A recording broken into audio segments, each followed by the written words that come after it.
Hi all, അസ്സലാമു അലൈക്കും. Welcome back to Silna's kitchen. ഇന്നത്തെ റെസിപ്പി നേന്ത്രപ്പഴം കൊണ്ട് വെറൈറ്റി ആയിട്ടുള്ള ഒരു അടിപൊളി ഈവനിങ് സ്നാക്സിൻ്റെ റെസിപ്പിയാണ്.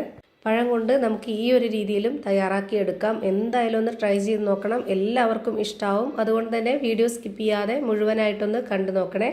അപ്പോൾ ഈ ഒരു പലഹാരം തയ്യാറാക്കാനായിട്ട് ഞാനിവിടെ 3 നേന്ത്രപ്പഴം എടുത്തിട്ടുണ്ട്. മീഡിയം പഴുപ്പുള്ള പഴമാണ്. ഒരുപാട് അങ്ങ് നന്നായിട്ട് പഴുത്തു പോയ പഴം ഇതിനെടുക്കരുത്. അതുപോലെ നേന്ത്രപ്പഴത്തിൽ തന്നെ ഇങ്ങനെ ചെയ്തെടുക്കാൻ വേണ്ടി നോക്കുക, അതാണ് ഏറ്റവും കൂടുതൽ ടേസ്റ്റ്.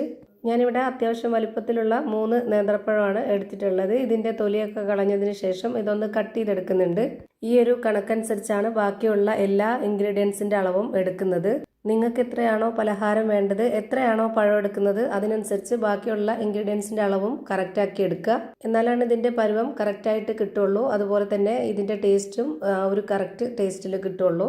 ഇതുപോലെ കട്ട് ചെയ്ത് മാറ്റിയതിന് ശേഷം ഞാനൊരു ബൗളിലേക്ക് ഇട്ട് കൊടുത്തിട്ട് ഇത് കൈ വെച്ചിട്ട് ഇതുപോലെ നന്നായിട്ട് ഇതുപോലെ ഉടച്ചെടുക്കുന്നുണ്ട്.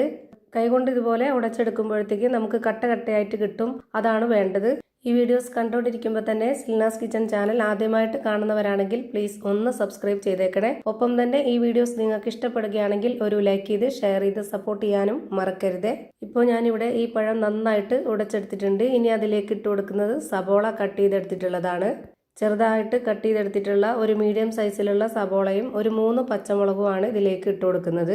പിന്നെ ഇതുപോലെ ഒരു സ്പൂൺ അളവിൽ 1 സ്പൂൺ മുളക് പൊടി ഇട്ട് കൊടുക്കുന്നുണ്ട്. അതിൻ്റെ കൂടെ തന്നെ ഒരു 1/4 സ്പൂൺ അളവിൽ മഞ്ഞൾപ്പൊടിയും ഇട്ട് കൊടുത്തു. ഇനി ഇതിലേക്ക് ആവശ്യത്തിനുള്ള ഉപ്പിട്ട് കൊടുക്കാം.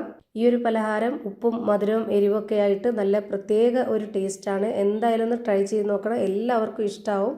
ഇനി അടുത്തതായിട്ട് ഇതിലേക്ക് ഇട്ട് കൊടുക്കേണ്ടത് കോൺഫ്ലവർ പൊടിയാണ്. ഞാനിവിടെ ഇതേപോലെ വലിപ്പത്തിലുള്ള 3 ടേബിൾ സ്പൂൺ അളവിൽ കോൺഫ്ലവർ പൊടി നിറയെ ഇട്ട് കൊടുക്കുന്നുണ്ട്. ഇതുപോലെ ഓരോ സ്പൂണും നിറയെ എടുത്തിട്ടില്ല എന്നുണ്ടെങ്കിൽ ഒരു 4 ടേബിൾ സ്പൂണോളം ഇട്ട് കൊടുക്കാം. ഇതിന് പകരം വേണമെന്നുണ്ടെങ്കിൽ വറുത്ത അരിപ്പൊടി ഇട്ട് കൊടുക്കാവുന്നതാണ്. പക്ഷേ അതിനേക്കാൾ കൂടുതൽ പെർഫെക്റ്റ് ആയിട്ടും ടേസ്റ്റ് ആയിട്ടും കിട്ടുന്നത് ഈ ഒരു കോൺഫ്ലവർ പൊടി ഇട്ട് കൊടുക്കുമ്പോഴാണ്. അതുകൊണ്ട് അത് സ്കിപ്പ് ചെയ്യാതിരിക്കാൻ കഴിവെന്നും നോക്കുക. ഇപ്പം ഞാനിവിടെ ഇതെല്ലാം കൂടെ നന്നായിട്ട് ഇതുപോലെ മിക്സ് ചെയ്തെടുത്തിട്ടുണ്ട്.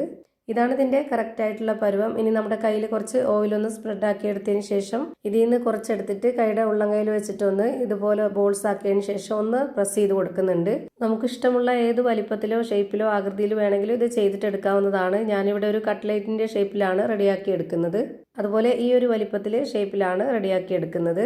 ഇതേപോലെ എല്ലാം ചെയ്ത് ഒരു പാത്രത്തിലേക്ക് മാറ്റിയിട്ടുണ്ട്. എന്നിട്ട് ഇതുപോലെ ബ്രെഡ് പൊടിച്ചതിലേക്ക് ഇട്ട് കൊടുത്തിട്ട് അതൊന്ന് കോട്ട് ചെയ്തിട്ട് എടുക്കുന്നുണ്ട്. അപ്പോൾ നമുക്ക് നല്ല കറക്റ്റ് ഒരു ഷേപ്പിൽ കിട്ടുകയും ചെയ്യും. അതുപോലെ കാണാനും കഴിക്കാനും നല്ലൊരു ഭംഗിയും പ്രത്യേക ഒരു ടേസ്റ്റും ഒക്കെ ആയിരിക്കും. ഞാനിതിലിപ്പോൾ തിരിച്ചു മറിച്ചൊക്കെ ഇട്ട് കൊടുത്തിട്ട് നന്നായിട്ടൊന്ന് കോട്ട് ചെയ്തിട്ട് എടുക്കുന്നുണ്ട്. ഇതുപോലെ തന്നെ എല്ലാം ചെയ്ത് ഒരു പാത്രത്തിലേക്ക് മാറ്റുന്നുണ്ട്. ഞാനിവിടെ അടുത്തത് ഒരെണ്ണം കൂടെ കാണിക്കുന്നുണ്ട്. ഇത് നമ്മൾ കയ്യിലെടുക്കുമ്പോൾ നന്നായിട്ട് കുഴഞ്ഞിട്ടാണ് ഇരിക്കുക, അതൊന്നും പ്രശ്നമില്ല. നമ്മൾ ഇതുപോലെ കോട്ട് ചെയ്തെടുത്തതിന് ശേഷം ഒരു പ്ലേറ്റിലേക്ക് മുഴുവനും മാറ്റി വെച്ചിട്ടുണ്ട്.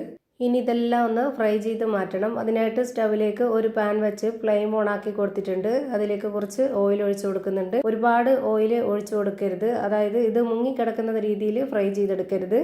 ഇതുപോലെ വളരെ കുറച്ച് മാത്രം ഓയിൽ ഒഴിച്ചു കൊടുത്തിട്ട് നമുക്കിത് ഫ്രൈ ചെയ്തിട്ടെടുക്കാം. കൂടുതൽ ഓയിൽ ഒഴിച്ചു കൊടുത്തു കഴിഞ്ഞാൽ അത് മുങ്ങിക്കിടന്നിട്ട് അത് പൊടിഞ്ഞു പോവും. ആദ്യം ഇത്രയും ഇട്ട് കൊടുക്കുന്നുണ്ട്. എന്നിട്ട് ഇതൊന്ന് ഫ്രൈ ആയി വരട്ടെ. പിന്നെ ഇതിന് ഒരുപാട് ഫ്ലെയിമിൻ്റെ ആവശ്യമില്ല. മീഡിയം ഫ്ലെയിമിൻ്റെയും ലോ ഫ്ലെയിമിൻ്റെയും ഇടയ്ക്കുള്ള ഫ്ലെയിമിൽ വെച്ചിട്ട് വേണം ഇത് വേവിച്ചെടുക്കാനായിട്ട്. എങ്കിലേ എല്ലാം ഒരുപോലെ ഫ്രൈ ആയി കിട്ടുള്ളൂ. അല്ലാന്നുണ്ടെങ്കിൽ പുറമെ പെട്ടെന്ന് കരിഞ്ഞു പോവുകയും അകം വേവാതിരിക്കുകയും ചെയ്യും.